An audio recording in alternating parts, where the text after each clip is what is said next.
What is going on, everybody? Welcome back to another week of Hero or Zero here on the Heroes for Hire podcast. My name is Shaun Meehan, and joining me as always is my partner in crime, Mr. Conor Lawler.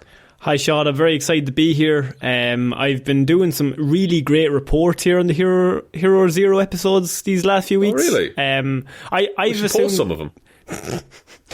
They're some of my best ones, and I'm really excited to hear one of your mediocre ones this week, and it's just really, because it really makes me feel good about myself. Go on. Of course, Conor. Well, I suppose last time I did a Hero or Zero, I covered a Spider-Man character that is quite confusing in the form of Ben Reilly, yes, who is a whole series of clones and multiverses and demons and angels and all that kind of thing. It was one of the best. I really enjoyed it, because if you haven't heard Ben Reilly, he's a very interesting character who makes no sense, but we love him because he's broken. That's it. That's why he's interesting and fun. And so this week, what I'm doing is I'm covering a Spider-Man character who works across multiverses and has a whole bunch of stories.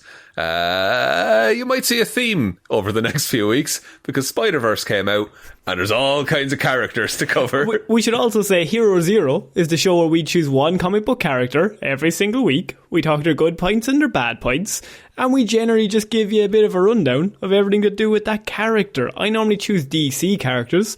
Shaun normally chooses Marvel characters, and so it is, Shaun, your week. Spider-Verse did come out 2 weeks ago, or like a month ago now, and so you basically are going to milk that probably until maybe August, because there's about 7 different December, characters. Honestly. Yeah, we might get to Miles again by December. We'll cycle back around. But today, Conor, I am covering Hobie Brown AKA Spider-Punk. Now, the distinction has to be made, because Hobart Browne is actually the original Prowler. And then it was like an alternate universe where Hobie got bit by a spider and became a Spider-Man. So in the comics, a lot of parallels, as you can imagine, between the version in the comics and the movie, but a couple of different things that I think are really fun. So foul-mouthed teenager Hobie Brown was living as a squatter in America, ruled by the fascist regime of President Ozzy Osbourne, Conor. Now, what? Yeah. Now, Ozzy Osbourne in this universe is Norman Osborn. There's a whole bunch of nods towards punk and metal and rock and music in general across the Hobie's story. So what they've done is they've decided, wouldn't it be cool if we had a punk rocker Spider-Man? And then they were like, there's a guy called Norman Osborn. Does anyone know a famous person with the last name Osborn that could be president? Yeah. They worked backwards from there. Cool. Exactly. He was bitten by a spider irradiated by illegal waste dumping, making him into a spider totem. As we've discussed, that's the universal term for anyone who gets spider powers in Marvel, is a spider totem, connected by the web of life and destiny, which is, thank God, fucking explained in Spider-Verse, and I don't have to go into it. Just means all the spider people are connected across all of the universes. Exactly. So, Hobie declared himself Spider-Man and began to fight for freedom alongside his friend Captain Anarchy. Not now, in this world, Captain Anarchy is a character called Carl Morningdew, which is Carl Morgenthau, which is Flag Smasher in the regular universe. Good. And so you're saying the lady from Falcon and Winter Soldier? Yes, but better written. If you can imagine. They're really well written in that show, aren't they? Name one goal that they have. People are always saying how nice they are, but they do murder. Then they burn a hospital. They do burn a hospital now, but everyone's like, but they probably had their reasons. They seem like good people. So, as leader of the Spider Army that fought against Osborn's oppression, Spider-Man utilised his free spirit as a quote-unquote radioactive suicide machine to rally support from the lowest classes that the regime was aiming to stamp out. Osborn personally led his forces to, quote-unquote, make America great again. Oh, no. And he set up a department called the Thunderbolt Department, empowered by the use of the Venom symbiote. So he has basically his own personal militia that all use the Venom symbiote to stamp out resistance and rebellion against the fascist regime. I just have literally one question, Shaun. Did you Go write ahead. this character? Because I feel like this character was built for you. Look, Connor, what can I say other than Because that rebel? sounds fucking class. It sounds fucking unreal, doesn't it? It's going to get even better, Connor, because one of Venom's weaknesses, famously, as evidence in Spider-Man 3, is sound.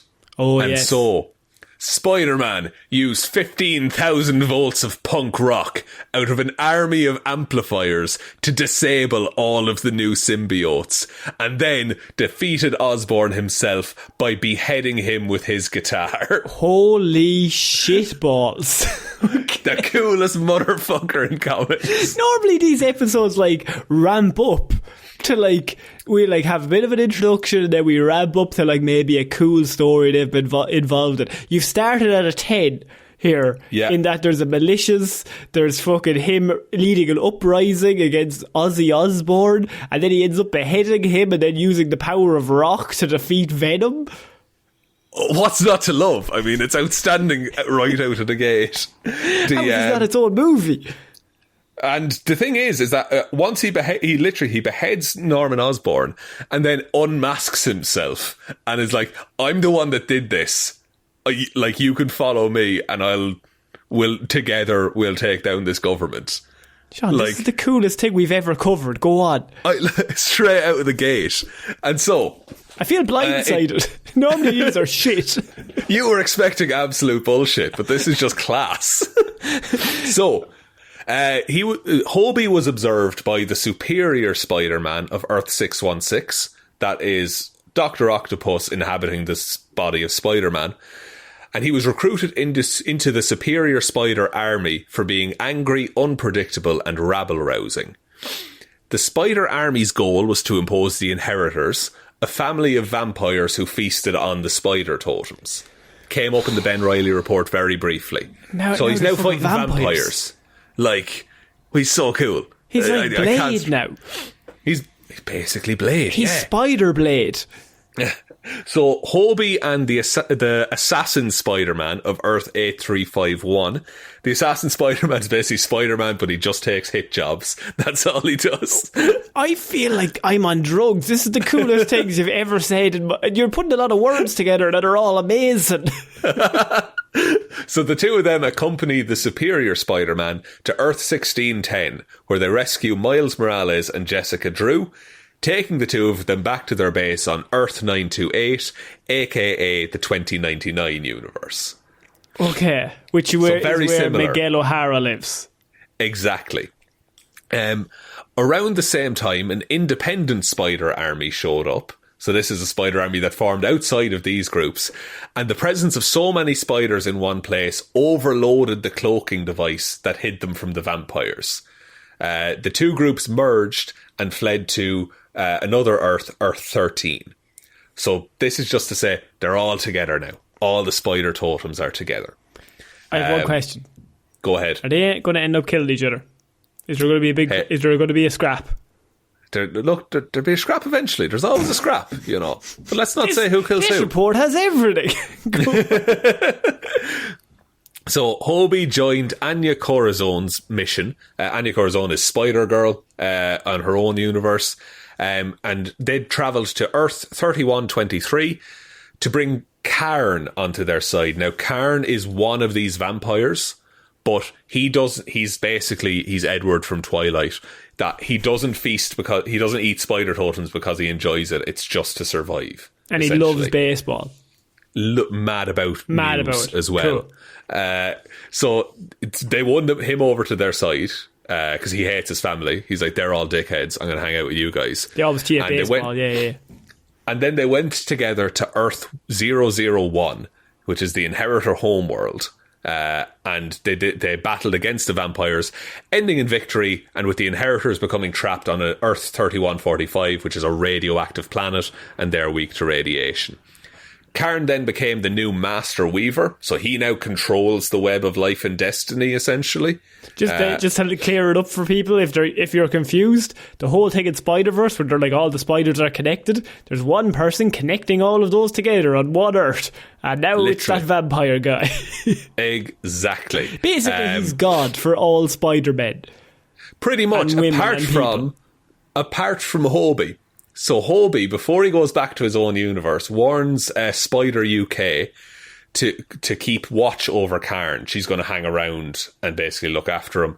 To keep watch over him, as he had killed countless Spider-Men before, and he may do so again. Why would they leave Karen in charge of all of the Spider people's lives if he's killed people before?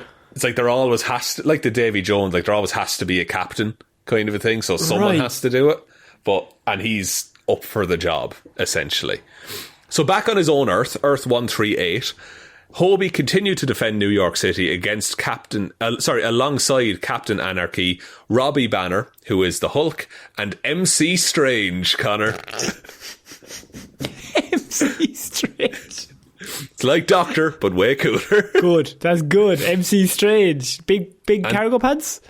The biggest you can imagine, the biggest you've ever magically produced cargo pants that are massive. Infinite Mary Poppins bag kind of pockets in those things. Oh my fucking Jesus. So at some point, Hobie had a falling out with Robbie Banner, who left the street scene and became a solo act. This is where they start really leaning into the music side of things, by the way, because the next thing is that Hobie had set up a band called the Spider Slayers, and Adrian Toombs of Tombstone Records cut power to their concert, Connor. This led to a fight between the Spider Slayers and Tombstone Records over who would get to rock the hardest. Now, this is genuinely a story written for you, and only you. I love this so much. This is my favourite thing. Okay, here's what we're doing next. More universe hopping. Fantastic. Having lost contact with their teammates through the dimensional travel watches, which they have in Spider-Verse, Lady Spider, who is Aunt May but with spider powers, began working on a new communicator. As their bracelets were out of sync with one another and the web of life and destiny, they set up, using alien technology, a giant amp for Hobie to play rock music on, while connecting it to a dimensional travel watch. This indeed worked and allowed the bracelets to call on one another, transporting Hobie and three other spider people to the rest of the spider army, where they were battling an army full of Electros. Now, what happens next is that a version of Harry Osborn is threatening to destroy the web of life and destiny, which will tear apart the multiverse. The spiders decided to resonate the web using the energy of the countless Electros that they had defeated. Hobie played the guitar, while Gwen Stacy played the drums, and together they save reality through the power of rock and roll. Fuck off. Fucking hell. It's the coolest motherfucker there is. That's like the plot of all teenage shows. And I think School of Rock is they rock so hard they save the universe. Yeah, it's like that. There's always a dance competition. It's Power Rangers, the fight to save the youth centre. Yeah. It's that kind of shit. So like, what we're saying is this comic book is built for 15-year-olds like us, who were like, this is the greatest thing I've ever read. People who never grow up, absolutely. Like, Batman is always breaking people's legs. I want a Spider-Man who plays the guitar until he saves the universe. Plays the guitar, rocks so hard he says everyone will just behead someone with a guitar. Why not? Like, this is one of my favourite small bits, but after defeating a enemy called Thunderstrike, Hobie was suddenly confronted by Kang the Conglomerator. So Kang revealed that by 2099, he owned all rights to Spider-Punk, turning him into a family-friendly, marketable character, and that he wanted to collect the real Spider-Punk for extra profits. Horrified by the perversions of his ideals, Spider-Man immediately attacked Kang. This is genuinely amazing. It's so good, right? Like, who's writing these stories? Who, like, it'd be a laugh if instead of conquering universes, Kang turns into Disney. and he just starts turning the Spider-Man name into a bit of a shit show.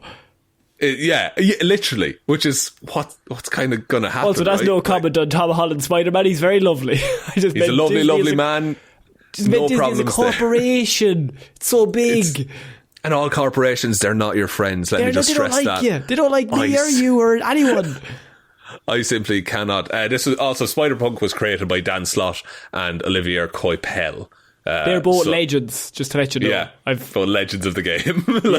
And having the best fun with this, it seems. Later, so after he defeats Kang, of course. Spider-Man was impersonated by Cletus Cassidy. So he got a piece of Osborn's red and black symbiote that gave him a Spider-Punk-like appearance. Proclaiming himself to everyone as the leader of the United Neighborhood of Brooklyn, Cletus announced that his enemies would face public execution, at which point the real Spider-Punk showed up to deal with this poser. Yeah, Connor. He's a poser. He's a poser, he doesn't rock. By the way, this is written amazingly as well. Like, even just the sentences are so fucking funny. But it's all, like, in character, which is great. Yeah. Like, it's all how Hobie thinks.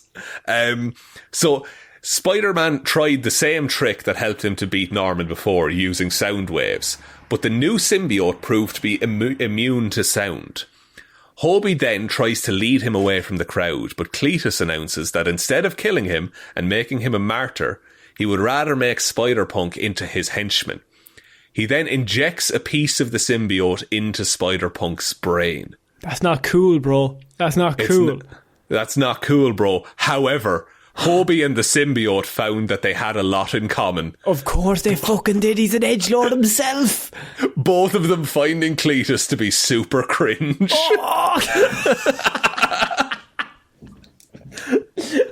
They're like, did you buy American Idiot 2004? I did too. Oh, what my an album, fucking man. This guy's never a got fucking better. nerd. What the fuck? And then Spider-Punk then squeezed Cletus into unconsciousness and removed the symbiote from his brain, which took the form of a spider-mutt-style dog that Hobie just hangs out with now. Oh my Jesus. Amazing. Then, this is my last story.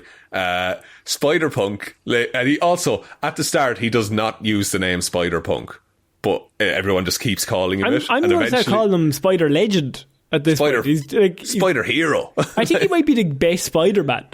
I think him and Ben Reilly are up there as my favourites. No, Ben Reilly's a fucking idiot. This guy's good.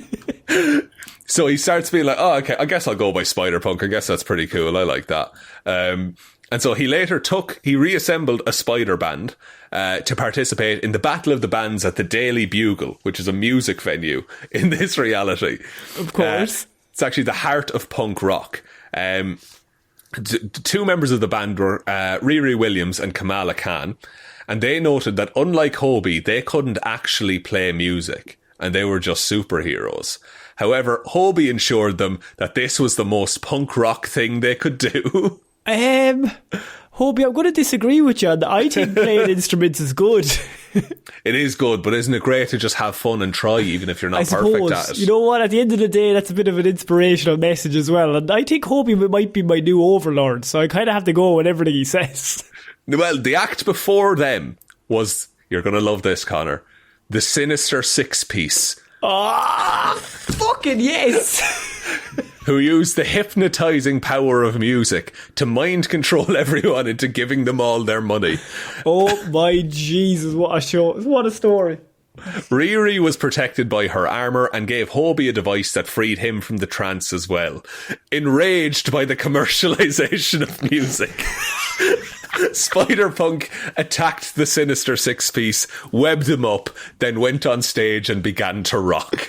I'm like, I have a show to play. Like, yeah. I don't have time to be dealing with your nonsense Sinister Six-Piece. Yeah, I want to get up here and play music with my friends. Like, they just are looking at every Spider-Man character and turning it into music puns, and it's fucking genius, and I'm all here for it, and it might be the best thing I've ever heard.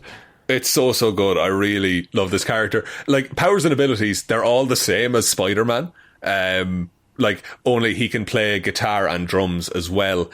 one other thing is that instead of using spider web, sometimes he uses barbed wire. Of course he does. He's so cool. He's the coolest person I've ever heard. Like, I also translated incredibly well into Spider-Verse for what it's worth. I think, Shaun, he might be the coolest character in all of comic books. You see why I love him so much? Like, I'm going to make this man my entire personality. I think he just genuinely, from top to bottom, is just an edgelord fucking, like, rocker who you're just like, yeah, this is cool because it's just you. You're not putting it on. It's also just a really fun read, I assume. Like, as a comic book, I think you would be laughing non-stop at the ridiculous stuff. Yeah, and I feel like this kind of stuff is funnier to me than a lot of Deadpool stuff is. Like, the other one, like, this one is actually, like, it's kind of funny and clever at the same time. Yeah. There is also, Taskmaster does show up in this story as well, but it's $K. And he's dressed as, like, the band Misfits. Like, he has their, like, outfit and their skull on. Oh my Jesus. It's so good. So everyone's a musician in this world. Everyone's a musician or is related to music. Like, Adrian Toomes, the Vulture, is Tombstone Records. Yeah. Like, he's a different kind of villain. I would like to see Morbius in this. I don't think he's popped up yet, but yeah, it seems like a natural fit, honestly. I mean, Jared, we don't want Jared Leto to be involved in it, but, like, I mean, it's a natural... You bring him in, you've already dealt with the vampires. But he could be, like, he's an actor-musician who Hobie would probably hate. Yeah. So that would work if it was Leto. Yeah. Hobie hates everyone because he's right. Yeah, he just sees her for what it is, man.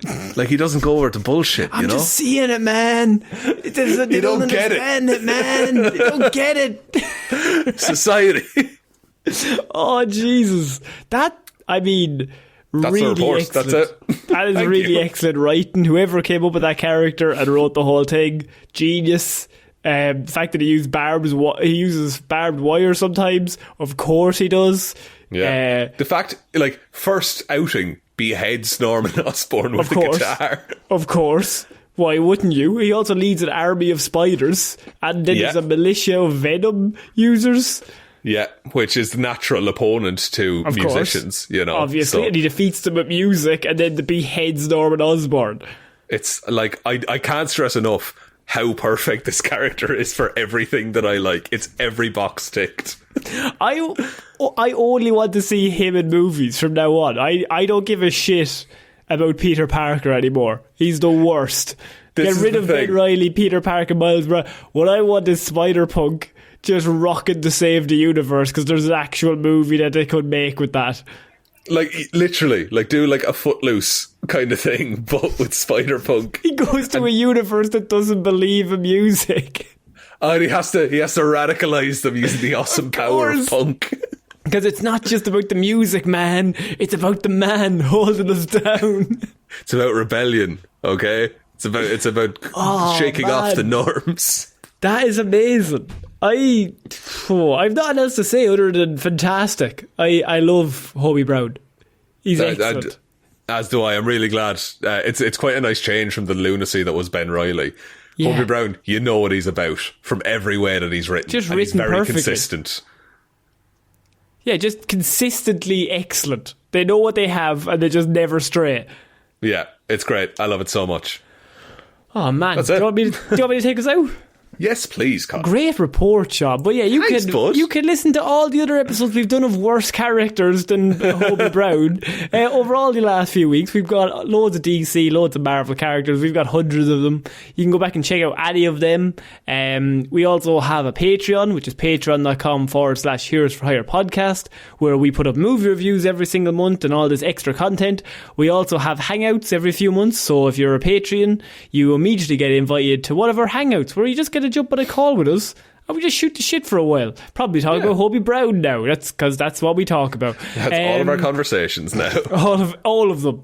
But yeah, you can give us a like and follow whatever podcast platform you're listening to this on. We're on all the stuff. The link is down below for all of our Twitter, our Facebook, our Instagram, our merch store, all that stuff. But most importantly, you can just tell one human being that we exist. Just the one, please. So I have been Conor Lawler. You've been Shaun Meehan. And we shall see you all next time, guys. Bye. Bye.